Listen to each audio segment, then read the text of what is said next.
Opa, eu sou a Tsu e Fear Hunter é um jogo de RPG de fantasia sombria que é conhecido pela sua gameplay ser muito difícil, porque quando você abre o jogo, não tem nenhuma introdução pra te dizer o que fazer, então você só escolhe o personagem que você preferir, e se você não vê nada sobre o jogo antes, você só entra na masmorra onde o jogo se passa e vai descobrindo as merdas que acontecem lá na marra, incluindo cultos, um povo que também se perdeu, e umas coisas que eu acho que eu posso classificar como criaturas, e os monstros que habitam essas masmorras, que dependendo de qual você se deparar, existem formas de facilitar a luta contra eles. E além disso, o jogo tem uma mecânica que depende muito da sua sorte na vida real, que no caso é como se fosse um cara ou coroa. E essas são algumas mecânicas básicas do jogo, que eu acredito que seja um jogo muito interessante de jogar, principalmente se é a sua primeira vez jogando, porque ele te pega de surpresa. Enquanto você explora a masmorra, ele te mostra umas coisas que você não espera. Então é um jogo muito bom pra se você quer explorar e descobrir novas coisas assim que você nem imagina. Mas a partir de agora eu vou começar a adentrar um pouco na história, então esse é meio que um alerta que terá um spoiler. Que apesar do jogo conseguir ser pesado em muitos fatores e bem difícil no início,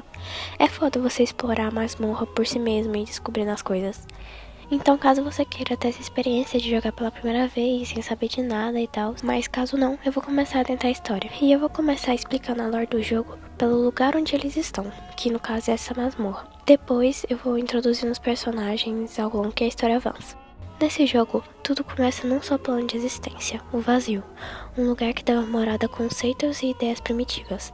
E junto deles, a força primordial, a matiz esverdeada. Dela surgiram 6 entidades, que são chamados de deuses antigos. São eles, Sylvian, representando a força da criação, que ordenou que uma outra entidade chamada Vitruvia fizesse um projeto de homem e mulher que seriam a própria semelhança de Sylvian, já que, segundo o jogo, as únicas criaturas que pisaram na Terra antes foram répteis enormes, muito parecidos com dinossauros. Ela se apaixonou pelo projeto, e assim, de acordo com ele, Sylvian criou a humanidade, e por isso ela é vista como a deusa mãe. E ao seu contrário, é o deus da destruição, que se chama Grogoroth.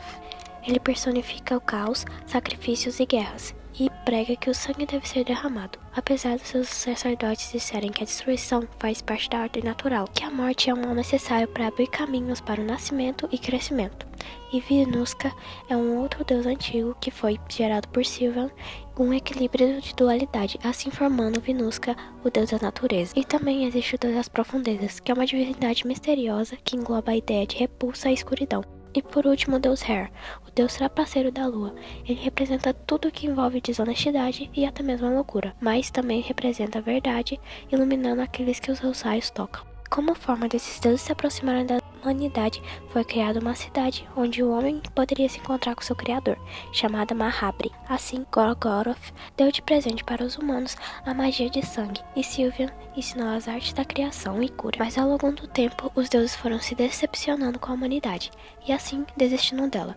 Sylvian percebeu que todo o amor e afeto que ela deu à humanidade virou algo perturbador, e Gorgoroth ficou enojado pelo egoísmo, mente fechada e ambição da humanidade, que começou a tentar ascender e virarem deuses. E Her desenvolveu ódio dos humanos, porque não queria dividir a divindade com a raça humana. Assim, eles foram embora, abandonando a humanidade, e ficou assim por muitos anos. Mas mesmo assim, o mundo continuou se desenvolvendo e criando novos países. E num desses novos países surgiu um homem chamado Malmer, um homem que ganhou popularidade por conta de seus ensinamentos tentando trazer paz. Assim, reunindo 2 apóstolos para trazer uma nova ordem mundial. E esse homem conseguiu ascender e virar um deus na antiga cidade de Mahabri, que estava em destroços. Após reis e sultões da época se incomodarem com essa fama dele, mandaram o crucificar. O que aconteceu? Mas ele voltou e matou esses reis e sultões, que eram corruptos, assim trazendo uma era passageira de paz. E junto com essa era, trouxe também um novo calendário, que começou marcando o ano 0. Mas com o tempo, Malmer também sumiu, e o mundo foi apodrecendo aos poucos e deixado sozinho de novo. Até o ano 809, onde 4 pessoas formaram uma irmandade e foram até a antiga cidade de Mahabri para ascenderem. E assim viraram novos deuses que já foram pessoas comuns, mas que agora tentam orientar a humanidade. Mas agora, quando o jogo se passa, o ano é 1590, e um dos maiores povos, que no caso se chama Rondon, estão tentando conquistar novas terras, assim criando guerras e mais guerras e causando muitas mortes. Até que o exército de mercenários chamados Cavaleiros da Meia-Noite começam a lutar para unificar e trazer paz, impedindo guerras e mortes, até que o líder deles, Legward, muda sua forma de agir e acaba ficando obcecado por textos antigos até que ele decide mandar seu exército atacar a capital do norte, que no caso estava passando por um inverno rigoroso. Mas ele não disse o motivo a ninguém. E nessa capital, eles acabaram matando o povo de lá, que havia encontrado uma espécie de cubo. E Leguard resolveu levar esse cubo com eles, porque parecia que era isso que ele estava procurando. Até que o reino de Rondon se revoltou contra os Cavaleiros da Meia-Noite. Então, fizeram uma emboscada e mataram os cavaleiros. Mas alguns acabaram sobrevivendo, como o líder Leguard, que foi mandado para uma masmorra, que no caso é a masmorra de espada. Que no caso foi uma masmorra construída pelo reino de Rondon, em cima das tumbas antigas da antiga cidade de Mahabre. Porém, esse lugar foi abandonado porque Rondon não conseguiu controlar a escuridão e o poder dos deuses que manteve-se lá dentro. Tanto que os deuses tornaram esse lugar amaldiçoado e tacaram uma praga no reino de Rondon, onde, dizendo o jogo, a cada dia mata mais e mais pessoas. E o Deus das Profundezas acabou se fundindo com a masmorra, o que explica o porquê que ela muda para cada jogador. E ao longo do jogo a gente descobre que os novos deuses não são como os antigos deuses, e que na verdade ao invés de eles serem forças onipotentes, eles só são pessoas muito fortes, mas que ainda têm falhas e que são ambiciosas, e que na verdade foram eles que criaram esses monstros para nenhuma outra pessoa conseguir chegar perto ao trono que transforma as pessoas em deuses e fazem elas ascenderem, menos a deusa Nivian, que sabia que sua missão de trazer a paz ao mundo não ia durar muito tempo.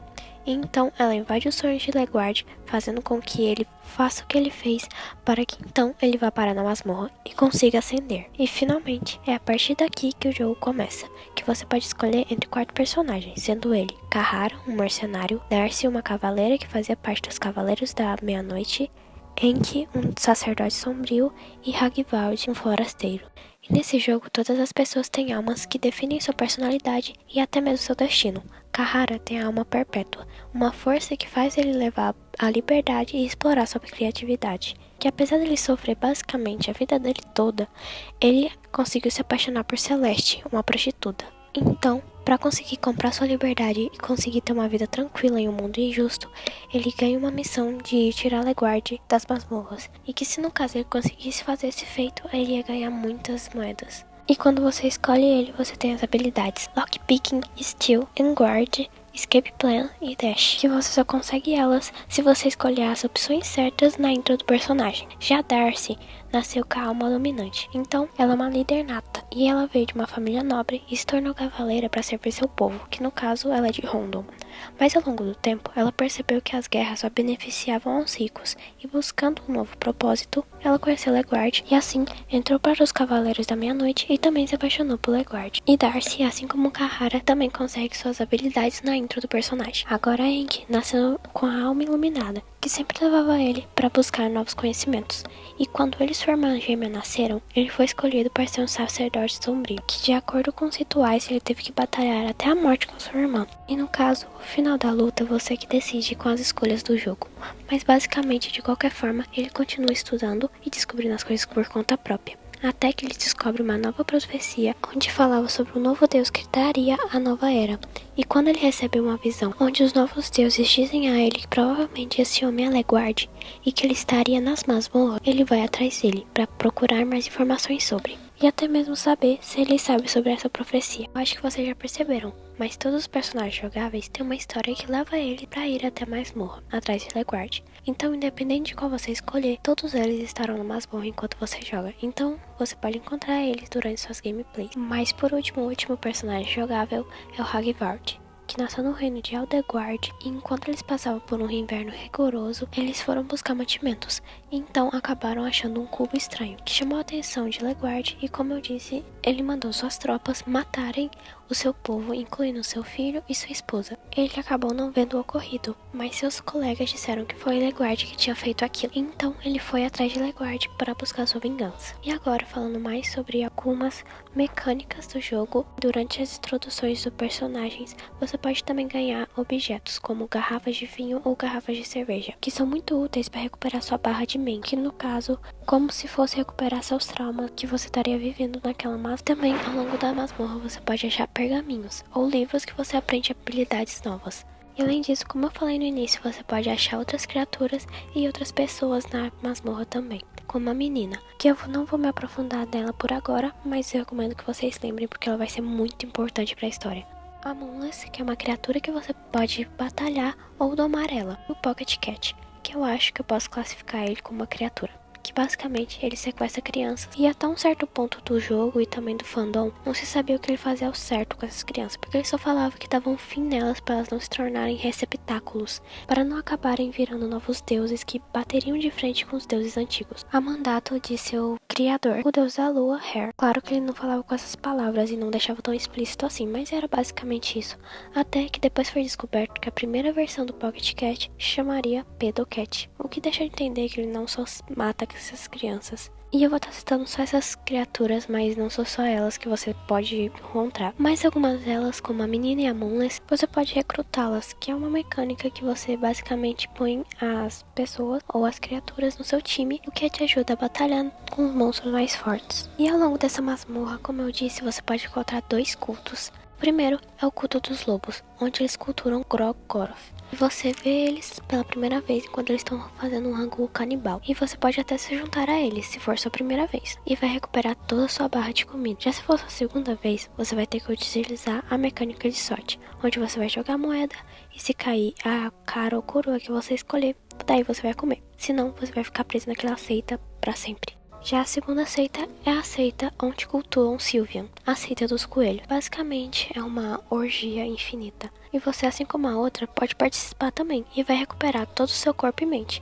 Mas se você voltar lá de novo, vai ter que jogar a moeda e se você errar, você também vai ficar lá preso pra sempre. E nesse jogo, dependendo das escolhas que você faz, você vai chegar em finais diferentes. Tanto os finais especiais dos personagens solos, que você só consegue no modo difícil, quanto nos normais. Em alguns dos finais, os Legward faz parte, mas para isso você tem que encontrar ele. E quando você o encontra, ele diz que não lembra de nada, nem seu nome, nem o que aconteceu. Só que mais pra frente, a gente vê que ele não passa de um mentiroso.